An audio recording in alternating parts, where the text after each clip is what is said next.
Halo sahabat RSP, ketemu lagi dengan saya Joshua Sehaan. Hari ini tanggal 1 Desember 2023, RSP Law Office merayakan ulang tahun yang ke-7.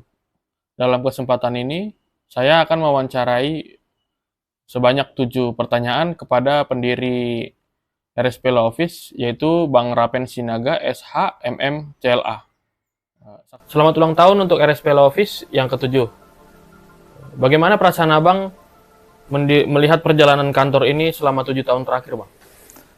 Perasaan saya bahagia tentunya ya. Seraya mengucap syukur kepada Tuhan Sang Pencipta karena 7 tahun berada pada titik ini itu tidak mudah. Ada banyak rintangan yang kita hadapi, ya. Ada rasa bangga, namun tidak membanggakan diri ataupun tidak memegahkan diri. Kita berada di usia ke-7 ini itu karena penyertaan Tuhan. Itu yang paling penting dulu ya. Itu yang paling penting. Demikian. Kalau berbicara mendirikan kantor hukum, kita pasti ingin tahu, Bang, motivasi dan visi misi Abang mendirikan kantor hukum.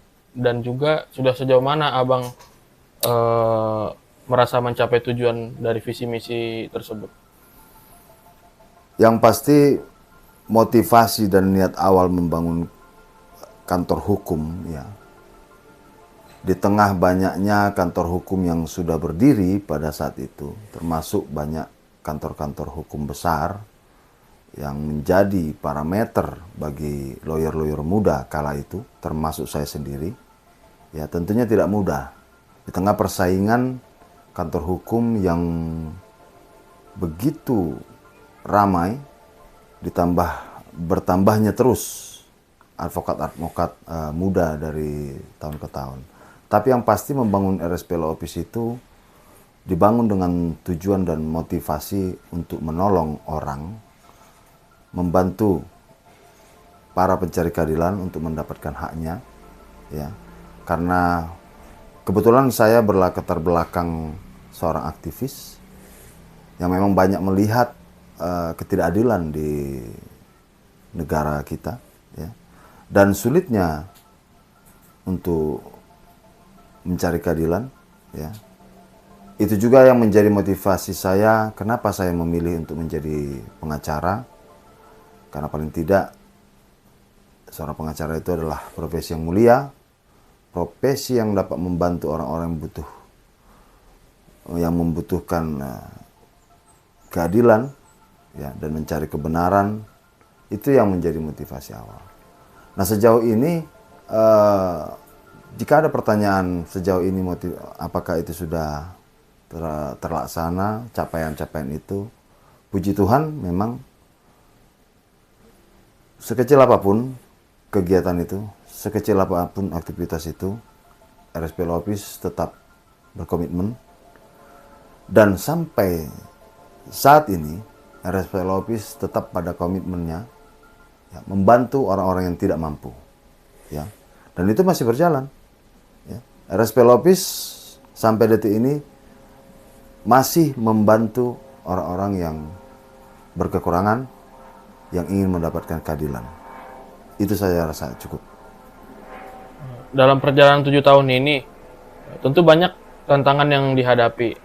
Apakah ada pengalaman atau momen tertentu yang paling mengesankan atau membentuk kantor hukum Abang? Ya, banyak pengalaman memang yang sudah kita lalui, banyak pengalaman yang sudah kita hadapi ya. Nah, memang getir pahitnya dalam menjalankan profesi pengacara ini tentunya beragam ya. Dan saya pikir juga teman-teman pengacara lain pasti memiliki pengalaman-pengalaman berbeda ya. Nah, satu hal yang paling memang membuat kita itu merasa terenyus gitu ya, merasa terluka gitu ya, adalah ketika orang yang kita bantu, ya, yang betul-betul memang berkekurangan, ya, itu memohon-mohon dan meminta bantuan kepada kita untuk dibantu persoalan hukumnya. ya. Nah, dalam perjalanan membantu mendapatkan keadilan itu banyak hal rintangan yang kita hadapi, ya. Terlebih rintangan yang langsung kita hadapi dengan sesama penegak hukum, ya. Misalnya kita membantu orang yang berkekurangan, ya, atau orang yang tidak mampu untuk mendapatkan keadilan. Dan di dalam perjalanannya, oknum penegak hukum lain, ya, itu malah mengharapkan dan meminta secara langsung, ya, uang ataupun, ya, untuk pelicin bahasanya, ataupun untuk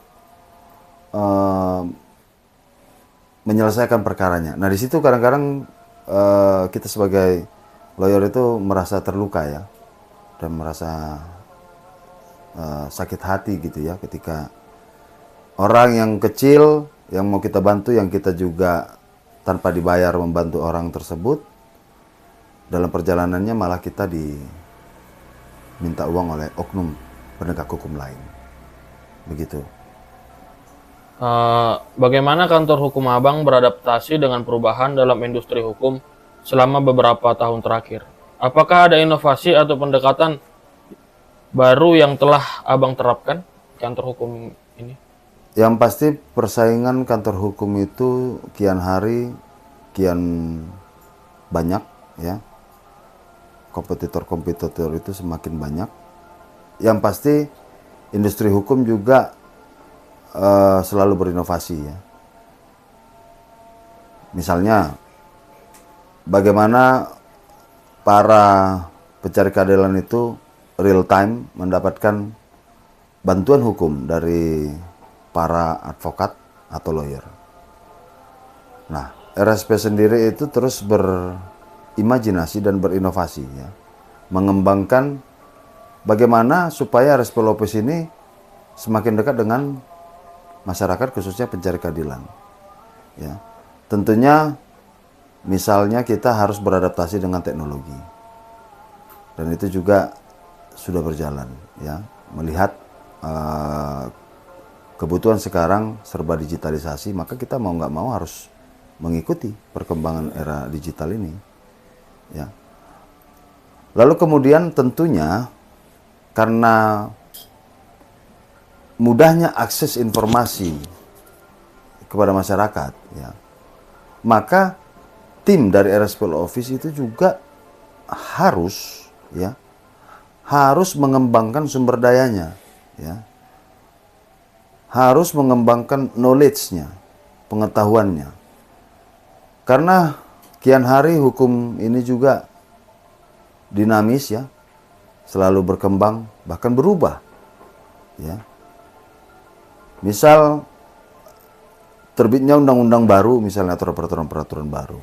Nah, kalau misalnya si advokat atau lawyer yang tergabung di RSP Law Office tidak bisa, ya, mengikuti dan tidak bisa mengupgrade dirinya, maka ya akan tertinggal dan RSP akan ditinggalkan oleh masyarakat, ya. Kenapa orang mencari kantor hukum? Kenapa orang mencari lawyer? Karena lawyer, ya, dianggap lebih banyak membaca, dianggap lebih banyak tahu daripada masyarakat biasa. Maka pengembangan-pengembangan inilah yang memang terus dipacu dan diupayakan oleh RSP Law Office dan seluruh tim, ya, agar mampu bersaing di tengah persaingan kantor hukum yang kian marak. Saya pikir itu. Seiring berjalannya waktu, tentu ada pencapaian dan keberhasilan yang patut disyukuri. Apa pencapaian terbesar yang telah diraih kantor hukum Abang sampai saat ini? Yang paling spektakuler dan pencapaian yang tertinggi, ya, di samping pencapaian penanganan perkara, ya, RSP Law Office pernah mendapatkan ataupun menerima penghargaan dari Mahkamah Agung, ya. Itu 2 kali, di tahun 2021 itu sebagai peringkat 1 untuk kategori advokat dalam peradilan tata usaha negara. Itu peringkat 1. Baru di tahun berikutnya kita mendapat peringkat ketiga. Nah, ini saya pikir pencapaian yang patut disyukurin dan ya betul-betul memang hasil kerja dan jerih payah itu memang diperhitungkan dan lagi-lagi bukan karena kehebatan RSP dan tim, tetapi memang karena karunia Tuhan, memang karena berkat dari Tuhan yang kita terima, begitu. Bagaimana Abang melibatkan dan memotivasi tim Abang? Apakah ada prinsip kepemimpinan atau nilai-nilai khusus yang Abang terapkan untuk menciptakan lingkungan kerja yang sukses? Yang pasti saya selalu menekankan kepada seluruh tim bahwa hal terpenting dari seorang lawyer itu adalah kejujuran. Ya. Kenapa? Karena jujur ini adalah prinsip yang harus dipegang teguh oleh seluruh lawyer. Ya, karena aktivitas pengacara itu adalah aktivitas bisnis kepercayaan. Ya, jadi mau nggak mau kita harus dipercaya dulu oleh masyarakat. Dan tentunya dipercaya oleh tim. Susah juga kalau tidak dipercaya oleh tim. Ya. Maka karena kejujuran itulah modal segala-galanya, ya. Lalu itu yang selalu memang saya tekankan kepada tim, ya. Lalu kemudian meningkatkan kedisiplinan dan attitude, ya. Jadi itu modal dasar kita untuk mencapai knowledge yang bagus, ya. Karena percuma juga knowledge kita bagus tapi kalau attitude-nya nggak ada, kalau nggak jujur, ya itu akan percuma juga. Karena di Indonesia ini kan banyak orang pintar, banyak profesor. Tetapi karena attitude dan nilai-nilai kejujuran yang nggak ada, nilai-nilai Pancasila yang nggak ada, yang terjadi apa? Praktek-praktek korupsi di negara. Nah, ini yang kita hindari. Dan itu yang memang saya tekankan kepada tim, supaya lebih baik kita tidak punya uang, ya, tapi kita diberkahi oleh Tuhan, daripada kita punya uang, tetapi kita menghalalkan segala cara dengan hal-hal yang cara-cara yang tidak jujur dan tidak berkenan di hadapan Tuhan. Saya rasa demikian, Bung Jos. Ini terakhir nih Bang. Apa pesan Abang untuk para advokat muda yang ingin mendirikan kantor hukum? Saya juga sebenarnya masih muda. Dan buat adik-adik saya yang di bawah saya, adik-adik kelas, ya.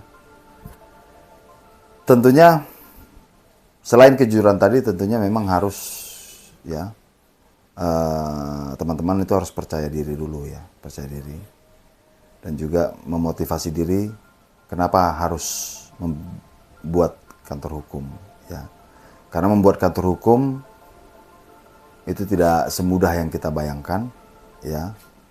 Kalau memang belum mampu ataupun belum saatnya, silakan bergabung dengan kantor-kantor senior untuk lebih belajar bagaimana membangun sebuah kantor hukum.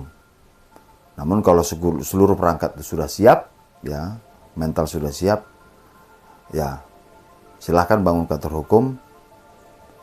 Dan yang pertama sekali harus diingat adalah bahwa niat dan memotivasi diri agar alasan membangun kantor hukum itu menjadi kuat, menjadi fondasi yang tidak mudah goyah, ya. Jangan karena alasan membangun kantor hukum itu karena supaya gagah-gagahan, tetapi memang motivasi dan niat dulu untuk apa kantor hukum itu dibangun. Itu yang paling penting. Baik, terima kasih atas waktu yang Abang berikan. Semoga RSP Law Office semakin terdepan. Terima kasih. Ya. Demikianlah wawancara saya dengan Bang Rapen Sinaga, SH MMCLA, selaku pendiri dari kantor hukum RSP Law Office. Semoga gambaran-gambaran perjalanan selama 7 tahun RSP Law Office bisa menjadi motivasi bagi kita semua. Salam RSP.